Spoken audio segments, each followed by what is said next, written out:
22nd of June 2014. We're in London. I'm talking with Vasiliki today. Hello, Vasiliki. Hello. Tell me something about your story of coming to England from Cyprus. That's a big story. So I was born in Cyprus in 1989, but then moved with my parents and siblings to Greece until 2010, actually. How I got to UK?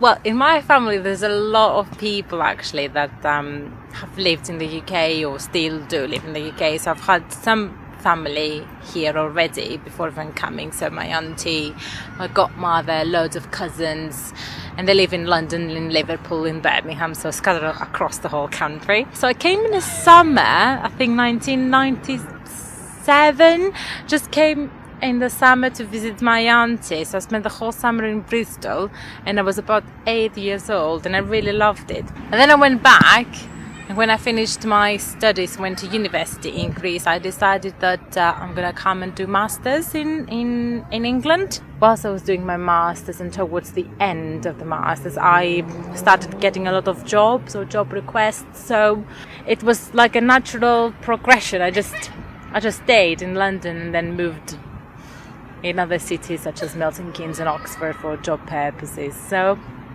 that's how I ended up here. And when you think home, do you think Greece, the UK, or Cyprus? Yeah, this is like a very tough question. It's really, really tough. Well, there is a lot of stereotypical like things around home, like home is where the heart is, or home is where your family is, or home. Anywhere can be home, but for me, home at the moment is Oxford, because this is where I live, where my fiance is. Greece and Cyprus, it's nice places to be with family, but like my new family is in Oxford, or like the family I will one day have will be, I think, here first. So yeah, I think I've answered the question, the very difficult question. And do you often come back to Cyprus or Greece? Yeah, very often. Obviously, it's really difficult, working in England and having a limited amount of annual leave every year. You don't want to always spend that holiday that you've got in a place that you've already been before or with your family. But I would say that I visit Greece or Cyprus at least once a year. Sometimes it could be twice a year as well. So especially during big family celebration times such as Christmas, Easter. When you are in the UK, do you sometimes feel confused or lost?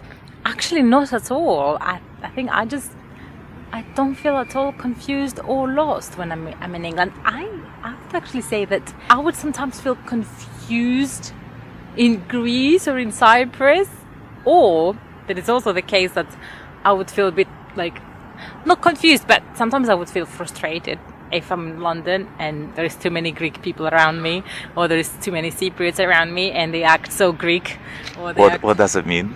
Acting so Greek. And does it mean? What does it mean? Like, like shouting, or like being too expressive and moving your hands like a crazy person, and or speaking in a very heavy Cypriot accent, or like being really, really loud in a shop, thinking that there's no one around you that can understand your language. I would feel like, God, just stop talking, kind of thing, because I can hear you and I can understand what you're saying, that kind of thing.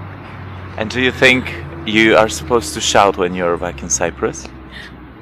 And move your hands around? I don't think I'm supposed to, but here's the thing.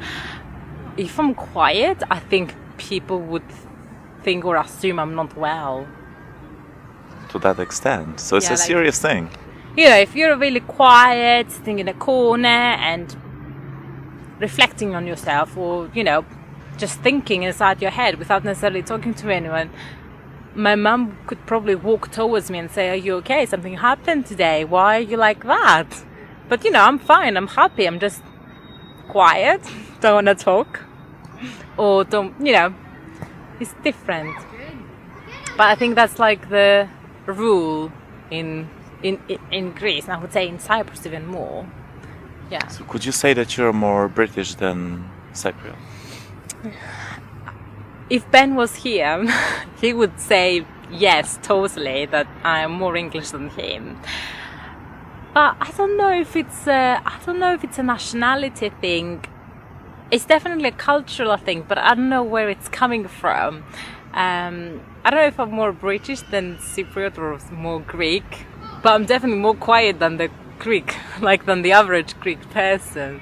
Have you ever applied for a visa? We are sitting opposite the American embassy. I wanted to ask you whether there is a lot of red tape and bureaucracy in Greece or Cyprus. Actually, I haven't applied for a visa or a passport or anything like that in the UK. I've applied for a passport in Cyprus, and it was pretty straightforward. I think it was couple of forms and some waiting, but it was really straightforward in Cyprus. So I don't know how it would be in the UK, but I can imagine it being really procedural, if you know what I mean, because normally in the UK there is a book that people, go through, and you have to do step 1, 2, 3, 4, etc. And I would imagine that it could be more stages to it. Yeah, in the UK, but although, having said that, it would definitely be more clear in the UK what you need to do, whereas in Greece it would be like, no one is telling me anything about anything.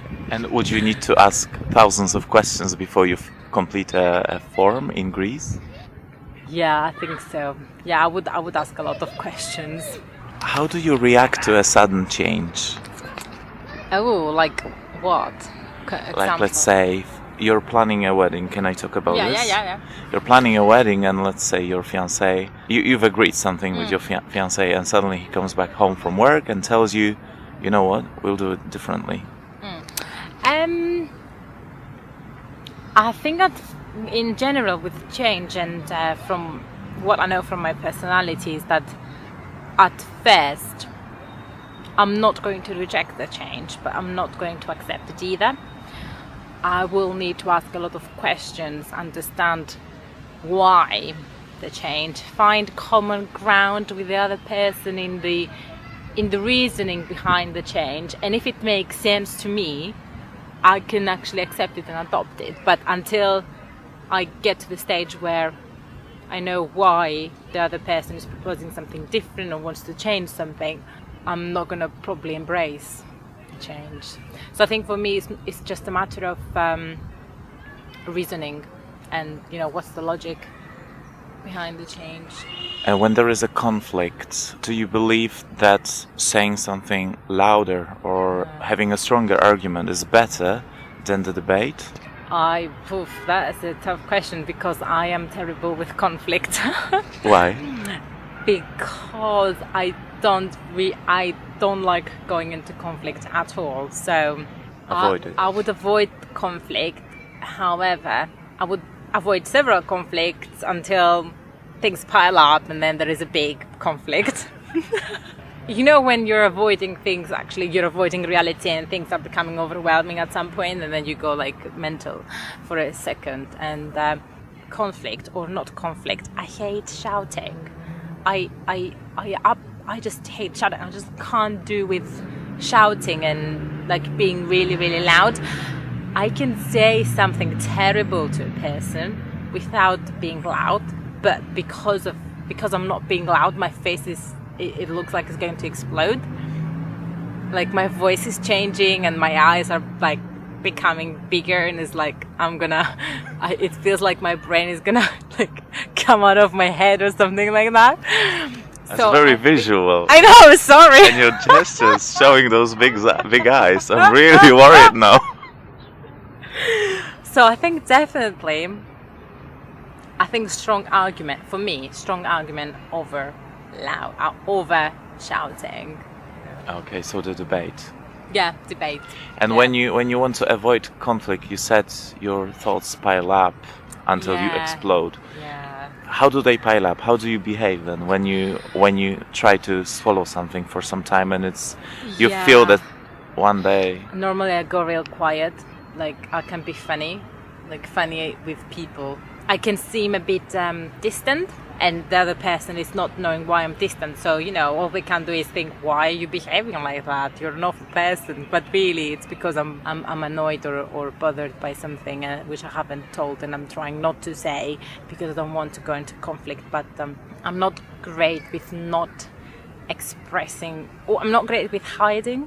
Having said that, when I go into like a big bang stage, people actually tell me, I just can't believe all the things you have inside you and how well you hide them. And all I can think is like, oh my God, I can't hide this. But like the feedback from other people is, and from close people actually, it's that, you can hide things so well and you can be so patient. And when those things go through your head, is it like seeing black and white? This person was wrong, I was right, or I was wrong, this person was right? Or seeing somewhere in the middle and going like a zigzag, route and trying to think maybe this, maybe that? Yeah, I overanalyze in my head, and I am going zigzag unless it's a very serious situation, such as, someone stole my bike saddle the other day. Obviously, I didn't start thinking, oh, I wonder what was their purpose for doing that. Obviously, I was just very angry and I thought, that's a crime, he's a criminal or she's a criminal, should have never done it, and I'm a victim. I didn't think of, I could have thought maybe that person is really poor and needs to feed a family, and that's why they stole my nice saddle, because they can get some money. But, at that moment where I was having all these thoughts, it was very black and white. But normally it would be a lot of zigzag. And did you do anything about the bike? Yeah, I reported it to police, and Ben was laughing at me because I reported to the police that my bike saddle is stolen. I mean, he wasn't laughing, but he was like, can't believe you called the police because of that. Yeah, but, it's a crime, big or small. It's a crime, needs to be reported, because that's why criminals have the attitude and do the things that they do, because not enough people report the crimes and that they are victims. So, yeah, I definitely reported it to the police. I mean, I didn't cry or anything like that. It was so crazy, to be honest, because when I found my bike, I started taking pictures of my bike, like for evidence, make sure the street number is in the photograph and things like that. And then I called Ben and said this happened, and he was like, oh my God, I'm so sorry, and I'm gonna come and get you. So he came, and then he wanted to take my bike home, but obviously he couldn't cycle it. He was gonna just roll it home. I said, you don't go home, don't take my bike, because I'm talking to the police right now. Maybe they want me to stay here with the bike to keep the evidence in the place of crime, of the crime. But no, police didn't want that, so we went home. Yeah, I did the full report, and then went to the shops the next day and asked for CCTV coverage and footage, and they said they're gonna look into it. But anyway. And do you think you could prevent it, or would you prevent it next time from happening? So next time, because that's the thing, because obviously I know when I bought the bike, because it was a very nice bike, it was expensive, I started reading what can you do from preventing it from being stolen. But I was reading about the bike, not about the saddle. But in the future now, I went to the shop and I've asked for a new saddle, and they said because it's stolen, we're going to apply an extra clamp. Obviously, you want to steal the saddle, first need to have this tool, which is difficult to find and buy. So that provides me with sort of security, perhaps in the future. And do you think bike theft is as common in Greece or Cyprus as it is here in the UK? I think that's a very tricky question because of the different percentage of bicycles. So in Greece, for example, or in Cyprus, there aren't as many bikes as there are in the UK. But I guess, doing it by comparison, for instance, X amount of bicycles in the UK, X amount of thefts someone could find. I would say that it's more common in the UK, bike theft, than in Cyprus. I'm trying to think of the first thing that would people steal in Greece. So if you left a phone on the table? I would say phones. Phones, bags, food. They would steal food? Yeah, because, Greece is not a country with a lot of cities. It's a lot of villages and it's a lot of farms, so people would steal, your chickens or your, sheep, and, it's very common, But I would say phone would be the first in Greece, So you would tend not to leave your phone, your bag, your sheep when you're out? Unattended.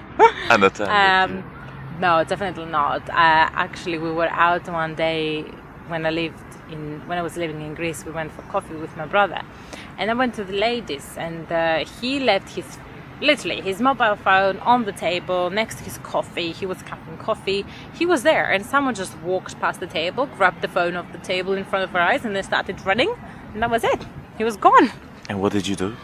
I don't know. I wasn't there, but when I came back, my brother said, someone stole my phone. I don't know if I think he said I started running after them, but it wasn't worth it because they were already very much ahead of him. And do you think there was a point of reporting that theft to the police?